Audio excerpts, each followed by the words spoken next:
Hello friends, welcome to my channel.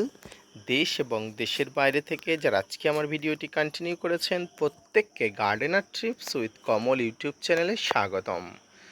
তো friends, ছাদ বাগানে অন্যতম জনপ্রিয় একটি ফল হলো আম। আর আজকে আমার ভিডিওর আলোচনার বিষয়বস্তু আম গাছের পরিচর্যা।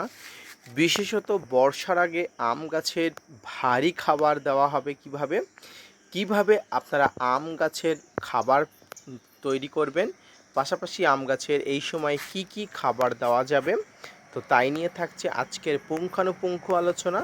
আপনি যদি ছাদ বাগানি হয়ে থাকেন এবং আপনি যদি বুঝতে না পারেন যে এই সময়টায় অর্থাৎ প্রায় বর্ষার ঠিক আগে এই সময়টায় আপনার ছাদ বাগানের কাছে কি ধরনের খাবার দেবেন, তাহলে আজকের ভিডিওটি আপনার জন্যই মেক করা। ভিডিওটি মনোযোগ সহকারে ধৈর্য নিয়ে দেখতে থাকুন। ছাদ বাগানে আমাদের কালেকশানে বিভিন্ন জাতের বিভিন্ন প্রজাতির আম আপনারা এনে থাকেন বা আমরা এনে থাকি।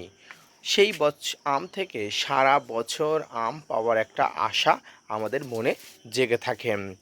কখনো কখনো সিজন, কখনো কখনো সারা বছর বিভিন্ন ধরনের আম আপনি রোপণ করে থাকেন। তো ফ্রেন্ডস, আজকের ভিডিওতে আলোচনা হবে যে ঠিক বর্ষার আগে অর্থাৎ এই মে মাসের শেষ প্রান্তে এসে এবং জুন মাসের প্রায় প্রথম দিকে এসে আপনার আম গাছের কি কি খাবার প্রয়োগ করবেন, অর্থাৎ এক কথায় বলতে গেলে বর্ষার আগে আপনার ছাদ বাগানের কাছে কি কি খাবার আপনারা দেবেন। তো ফ্রেন্ডস, দেখুন, মে মাসের একদম শেষ এবং প্রায় জুন মাসের শুরু, অর্থাৎ বর্ষার একদম প্রাক্কাল। এই সময়টায় আপনার আম গাছে শেষ খাবার দিতে হয়। যে সমস্ত আম গাছে এখনো পর্যন্ত আম আছে সেই সমস্ত গাছে আর খাবার দেওয়ার দরকার নেই, কারণ আপনারা গুটি সেট হবার পরপরই গাছে খাবার দিয়েছিলেন। ওই আমগুলো হারভেস্ট করার পরে আপনাকে আবার খাবার দিতে হবে। তো আগে আপনারা আমগুলো হারভেস্ট করে নেবেন। আমি আজকে যে গাছগুলোর কথা বলবো সেই গাছগুলোতে মূলত কোনো ফল নেই, সেটা বয়সজনিত কারণে হোক বা অন্য কোনো কারণে হোক।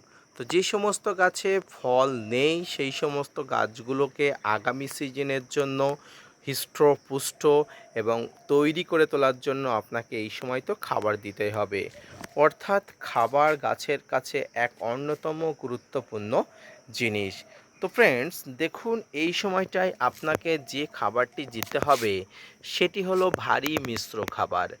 আর এই ভারী মিশ্র খাবার কতদিন অন্তর দিতে হয় অনেক ছাদ বাগানির ভ্রান্ত ধারণা থাকে, অনেক ছাদ বাগানি জানে না, বিশেষত নতুন ছাদ বাগানি। এই ভারী খাবারগুলো আপনারা যদি বছরকে 4টি ভাগে ভাগ করেন তাহলে প্রতি 4 মাস অন্তর আপনাকে খাবার দিতে হয়, অর্থাৎ বছরে আপনাকে 3 বার খাবার দিলে সমস্ত গাছের জন্য যথেষ্ট, বিশেষত আম গাছ তো আছেই। তো এই 3 মাস অন্তর বা 4 মাস অন্তর আপনাকে যে খাবার দিতে হবে, এই খাবারের মধ্যে আপনাকে ভারী মিশ্র এবং জৈব রাসায়নিক সার রাখতে হবে।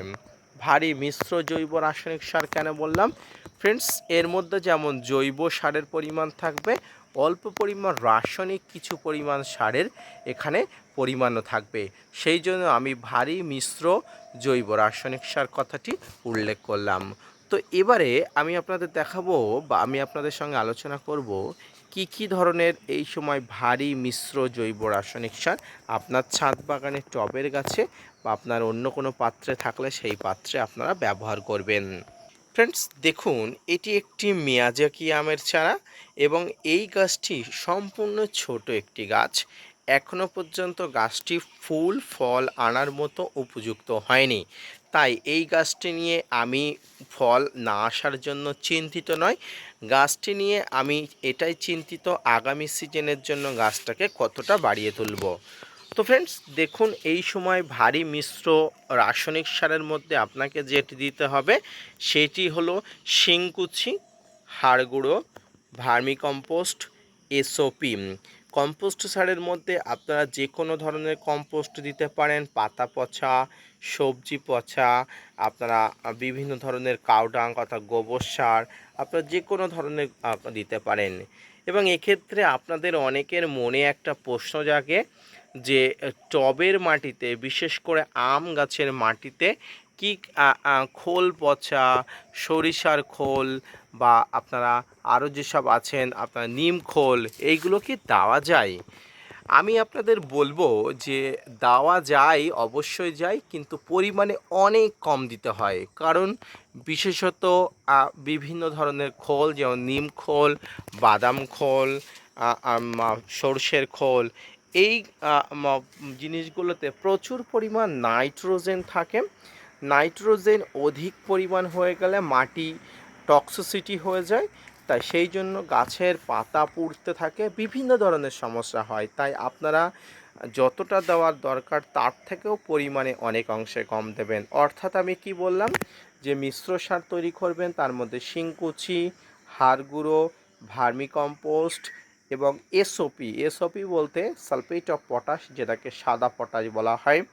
এর সঙ্গে অল্প পরিমাণ নিম খোল, এর সঙ্গে অল্প পরিমাণ আপনারা সর্ষের খোল, খুবই অল্প পরিমাণ, আমি বারবার মেনশান করছি, দিয়ে আপনারা টবের গাছের মাটি, অবশ্যই মাটির জন্য খাবার রেডি করবেন। তো ফ্রেন্ডস, এবার আপনাদের প্রশ্ন হতে পারে যে আমি কেন আপনাদের খাবার তৈরি করে দেখাচ্ছি না বা খাবার দিয়ে দেখাচ্ছি না। ফ্রেন্ডস, গত 10 দিন আগে আমি আমার এই গাছগুলোতে বর্ষার আগে শেষ খাবার দিয়ে দিয়েছি। এবং আপনারা যদি একটু দেখেন গাছের গোড়াটা দেখলে আপনারা বুঝতে পারবেন এখনো পর্যন্ত খাবারের প্রলেপ গাছে লেগে আছে। তাই আমি আপনাদের জাস্ট যেগুলো মুখে ডিরেকশন দিচ্ছি সেগুলোই আমি নিশ্চিত করেছি, এইটুকু অন্তত আপনারা বিশ্বাস রাখবেন। ফ্রেন্ডস, এবার আসি, ওই যে মিশ্র খাবারটি করলেন, অর্থাৎ শিংকুচি, হাড় গুঁড়ো, ভার্মিকম্পোস্ট, এসওপি, নিমখোল, যেটি আপনারা করলেন, সেটি এবার কি করে আপনারা গাছের গোড়াতে প্রয়োগ করবেন। দেখুন, এখনো পর্যন্ত আমার গাছের গোড়াতে সেই খাবার প্রয়োগের স্পষ্ট ছাপ পড়ে আছে। তো এবার আপনারা যে টবের পাত্র আছে বা আপনারা যে পাত্র আছে, সেই পাত্রের গাছের গোড়াতে একদম দেবেন না।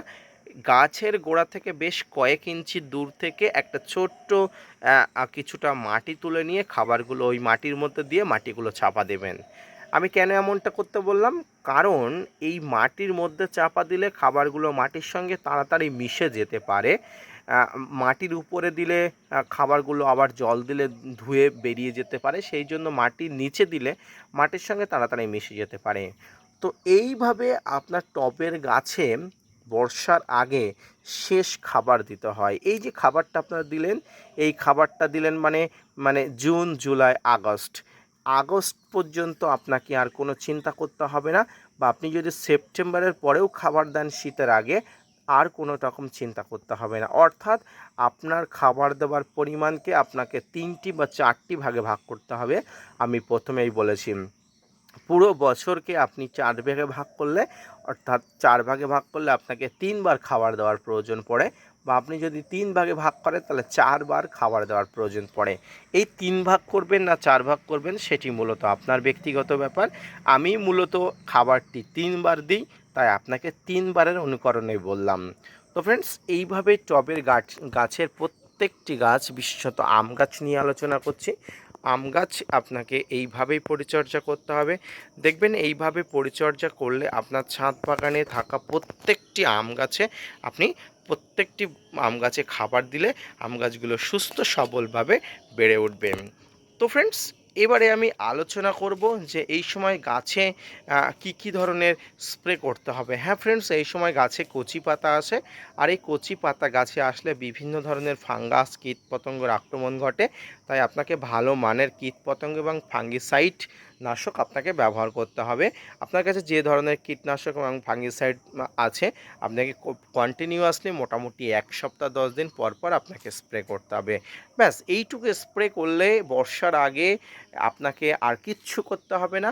আপনার কাছে যত প্রজাতির আম গাছ থাকুক না কেন, প্রত্যেক প্রজাতির আম গাছগুলো পারফেক্ট হয়ে উঠবে এবং সঠিকভাবে বেড়ে উঠবে।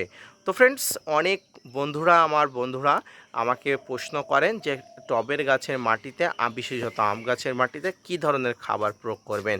তো তো আজকের ভিডিওটি দেখলে আমার মনে হয় না তাদের আর মনে কোনো প্রশ্ন থাকবে, তাই ভিডিওটি মনোযোগ সহকারে ধৈর্য নিয়ে অবশ্যই দেখবেন। তো ফ্রেন্ডস, আজকের ভিডিওটি এই পর্যন্ত। দেখা হচ্ছে পরবর্তীতে নতুন কোনো ভিডিও নিয়ে। ততক্ষণের সঙ্গে থাকবেন। আর হ্যাঁ, অবশ্যই যদি আমার চ্যানেলটি এখনও সাবস্ক্রাইব না করেন, সাবস্ক্রাইব করে পাশে রাখা বেল আইকনটি বাজিয়ে দেবেন। ধন্যবাদ।